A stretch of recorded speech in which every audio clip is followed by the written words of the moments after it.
দেখে বোঝারই উপায় নেই বিধ্বস্ত এই ড্রোনের মূল্য আনুমানিক $10 মিলিয়ন। ইরানের আকাশ প্রতিরক্ষা ব্যবস্থার কাছে হার মেনে এভাবেই মাটিতে আছড়ে পড়ে মূল্যবান হারমিস 900 মডেলের চালকবিহীন যুদ্ধযানটি। ইসরায়েলের অত্যাধুনিক অ্যাটাক ড্রোন হারমিস 900 লক্ষ্য করে চালানো হামলার ভিডিও প্রকাশ করেছে ইরানি কর্তৃপক্ষ। দাবি, নজরদারি করতে ইরানের আকাশসীমায় পৌঁছানোর পরপরই ভূপাতিত করা হয় আকাশযানটিকে। ব্যবহার করা হয় surface two air type missile. ইরানের প্রতিরোধে ড্রোন হারানোর কথা স্বীকারও করেছে আইডিএফ। জানিয়েছে ভূপাতিত হলেও নেই তথ্য ফাঁস হওয়ার কোনো ভয়।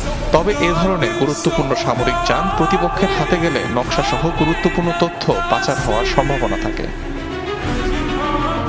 ইসরায়েলি প্রতিষ্ঠান ইলবিট সিস্টেমসের তৈরি একটি নজরদারি ড্রোন হারমিস 900, যার সাহায্যে খুব সহজেই শত্রুপক্ষের গোয়েন্দা তথ্য সংগ্রহ করা যায়। বিশ্বের সবচেয়ে বেশি ব্যবহৃত সামরিক ড্রোনগুলোরও একটি হারমিস 900।